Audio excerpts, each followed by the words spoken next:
Yo, what up, a-holes? Thank you for tuning into the Holistic A-Hole podcast. My name is Erik Levi, and I'm the Holistic A-Hole, the mommy blogger with balls, the inconvenient truth of health. Thanks so much for coming back to the podcast. I really appreciate your love and support. All you a-holes tuning in day after day, week after week, showing everything you got here, all your holistic support and spirit and love. I'm just soaking it all up, and it's great. The podcast is growing, and I'm here to bring you some more hard-hitting info. Well, we're going to talk about subprime mortgages. Yes, I know, super sexy topic. And some of you might be like, what does this have to do with health, Erik? I think it has a lot to do with health, to be honest with you. And I'll explain why, because I'm not here to talk about just business, although I find there is an intersection between business and health, especially mental health, physical health, stress.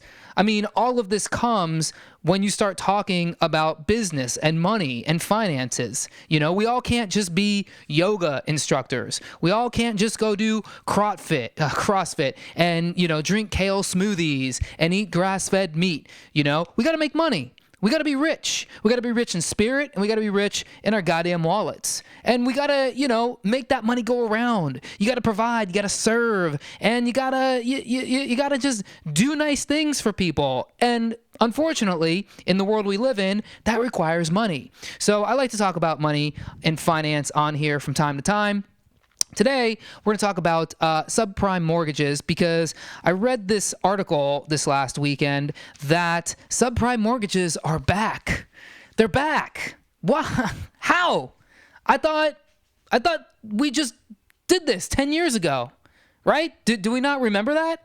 Dude, here's what I'm realizing with this thing. We have very short memories. Very short memories. And it's fucking dangerous because the subprime mortgages are what caused the financial collapse of 10 years ago. And ever really in the last couple years, I've realized that, okay, people don't remember 10 years ago. People, when you look at the way people are spending money nowadays, when you see the way that people are just leveraging themselves to the tilt, right? Putting everything on their freaking credit cards, still trying to keep up with the Joneses, you realize that people don't remember shit from 10 years ago. 10 years ago, the economy completely collapsed, and we almost fell into a full-on freaking depression. And a lot of financial experts would make the argument that not falling into a financial depression might be the reason why there is an even bigger financial collapse coming around the corner. So when I read this article talking about subprime mortgages being back, I mean, dude, it just made me again lose faith in humanity.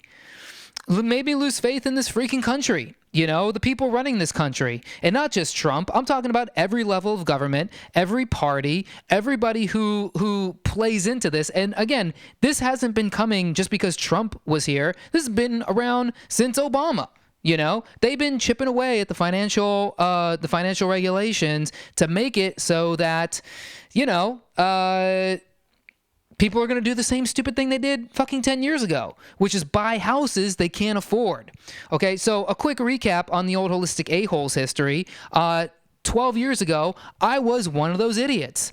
I had, some money saved up, and I lived in Arizona where the housing market was red hot, where they were building houses, in a matter of weeks.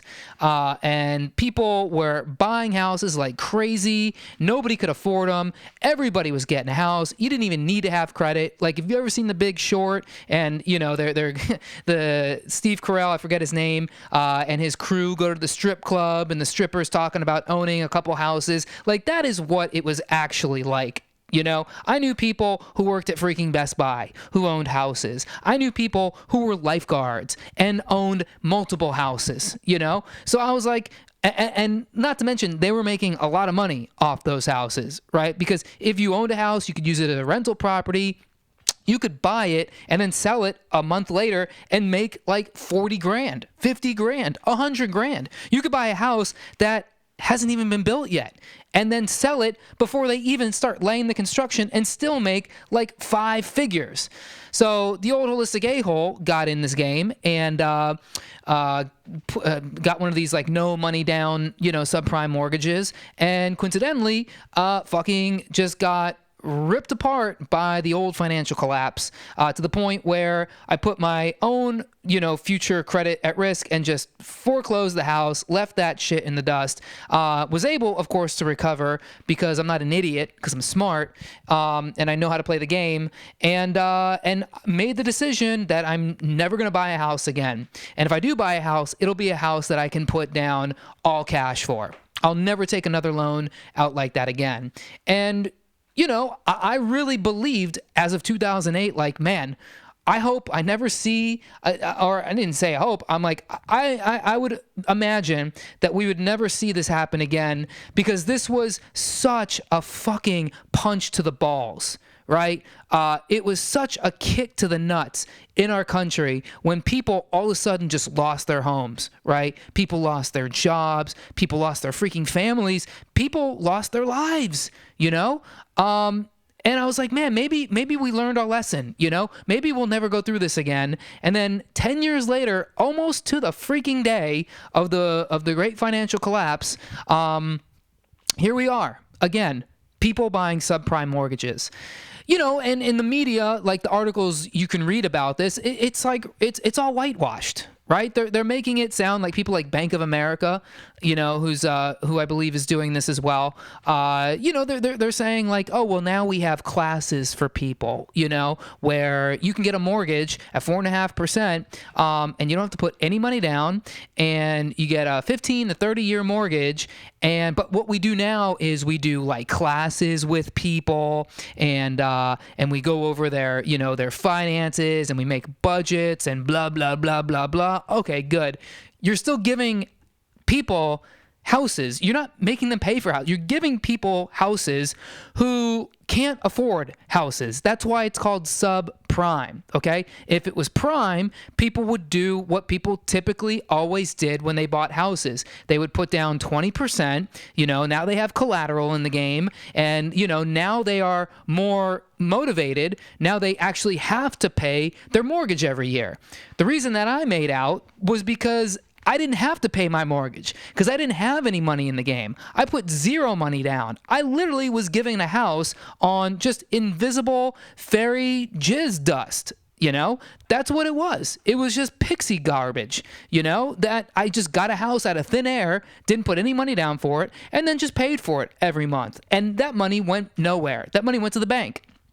That money didn't build any equity in the house. It didn't build any invisible credit in the house. It built nothing. It was just a monthly payment I made for a house that I had 0 ownership of. And that's what people are doing now. Because I will promise you, nobody who owns a 15 to 30-year mortgage will live in that house for more than 5 years. It's just not how Americans are. We are on the move a lot. This is why Airbnb is so big, because people, they just don't own houses anymore, right? I know that you should own a house before you do an Airbnb. Maybe that might be like the silver lining in the whole thing, which is if you do own a house, you turn it into an Airbnb. But that's the thing with this too, is they're saying you can't rent the house. You have to actually live in it. So the rules are different, but it's still the same. It's like people who don't have the funds just want to own a house. For what? Why? Why do you have to own a house? It's a mental thing. It's a pride thing. And I get it. We have a lot of machismo people in this country who just, they're too proud to rent, And here's a little bit of harsh reality. When you own a house, your life becomes that house, okay? You're at Home Depot every goddamn weekend. You have, no more ability to go out with your friends and just drink and party or hang out or even just take the time to go to the gym and do your thing. No, because you got to get up and you got to mow the lawn. You got to, not just mow the lawn, you got to lay the sod. You got to lay the fertilizer. You got to plant, you got to just pour fucking rocks and cement. You got to hire contractors to come in and do shit. You got to buy fucking flooring and crown molding and baseboards and paint and primer and all this fucking shit that just piles up. So you own a house, but then you have to pay probably another 10 to 20% of that house in just upkeeping the house, you know? And it never ends. It never ends. The best part about renting is if something happens, if something goes down, if the plumbing goes down, if there's a problem with the lighting, if there's just like, you know, a fucking scratch on the wall, I call my goddamn landlord and I'm like, hey buddy, this is unacceptable. And he'll have somebody here to take care of that shit. And I can go on about my life. Right? Now, I get some of you a-holes, you're handy people, you like to work on shit, you like to tinker. I think that's great, okay?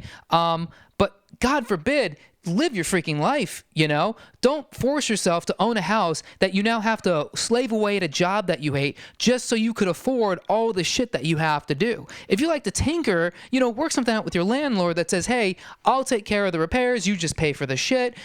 You can tinker all you want. And if you like to tinker, maybe get yourself a better job so you can own the house, like you actually own it, like you can actually build equity in it, instead of getting one of these just scammy subprime mortgages, okay? Now, on the other end, not just subprime mortgages are back, but credit default swaps never went away. Collateralized debt obligations never went away. So really, all of that debt that comes from the mortgages are still being sold to people packaged as bonds, okay? And so at some point, those bonds can also now be used as options, right? People can basically gamble on whether or not these fucking bonds are gonna make their call or whatever, right? Whatever the finance term is. Basically, people can gamble whether the collateralized debt obligation is gonna fail, whether the credit default swap is gonna work or not, you know. And if it's a subprime mortgage, i.e., people can't even afford to get a real mortgage, there is a high likely chance that fucking CDO is gonna fail. And guess what's gonna happen? We're going to see 2008 all over again. So if I were you, I would start kind of, you know, wrapping up your time in the market. If you're not, you know, a homeowner, I would start, you know, wrapping up your time in the market and start slowly taking that money out, because I don't know how long it's going to be, a year, 2 years, 3 years. This is going to fucking collapse the market. It's just going to. It's just math. There's just no point. There's just no choice. You know, you could give people all of the fucking classes in the world about making budgets, about, you know, how to pay your bills. By the way, if you are fucking giving classes to people on how to make budgets, those are the last people that need to be owning houses. If you don't even know how to make a budget, you have no business owning a house. You need to get your goddamn life together and figure your shit out from the base, from the bottom up. Okay, learn how to make a budget, and so just so you can afford gas to put in your car, just so you can afford good groceries to put in your body. Also, how does this pertain to health? Well, we're talking about stress, okay? A lot of people lost their ass, okay? So aside from the stress of just owning a house, of being in a relationship and owning a house, because let me tell you something, man, all those pictures you see of like the boyfriend, girlfriend, husband, wife team, like the husband's on the ladder and the wife's handing him the paint and they're just smiling, that does not happen, okay? There is a lot of fighting that there's a lot of fighting that came just to pick out the color of the paint, then to pick out the brush on the paint. And then, dudes, let's be real, right? How often, tell me a time that you were painting with your wife or your girlfriend in the room and she wasn't yelling at you, no, you're doing it wrong. You missed a spot. You need to paint up, brush down, not side to side. What are you doing? Have you ever done this before? Oh my God, I can't believe it. I didn't want to do this anyways. I'm fucking leaving you. And then your goddamn, you know, blood sugar goes through the roof. You start getting headaches and migraines. Your stress starts causing, you know, arterial fibrillation. You start getting fucking clogged up arteries. Then what do? You go drink a beer. You go smoke some weed. You go start chain smoking cigarettes. Your health just starts falling apart. You're eating greasy shit food because you don't have time to cook. God, you don't even have a fucking kitchen because you're building your kitchen. So you can't cook. You got to go to McDonald's. You got to go to Jack in the Box. You got to go to Taco Bell. Okay, it all starts falling apart. Before you start going out and buying houses that you don't need to put money down because you don't have the money for anyways, why don't you invest in yourself? Invest in your health. Invest in your mental health. Buy some goddamn books. Read about the fucking world. Read about finance. Understand how to pull yourself out of the inability to get a regular mortgage, get a better job, make more money so you can get a real mortgage and not be subject to these predatory fucking techniques that these banks use to get your money for nothing on their cost, and then some fucking asshole in Wall Street's gonna make a shit ton of money off you while the rest of the market crashes. How does this pertain to health? There you go. Thanks so much for listening, everybody. I hope this made sense. I hope you enjoyed the podcast. If you did enjoy the podcast, make sure you go on to Apple Podcasts right there on your phone, leave a 5-star review. If you haven't done this yet, subscribe to the podcast, and make sure you go join the Holistic A-Holes Facebook group. That's with an S, Holistic A-Holes. Of course, like the Holistic A-Hole page as well. And find me on all the social mediums, Instagram, Twitter, not Snapchat, YouTube, all at Holistic A-Hole. YouTube is just Holistic A-Hole. Thanks so much for listening, everybody. I'll catch you on the next one. Peace.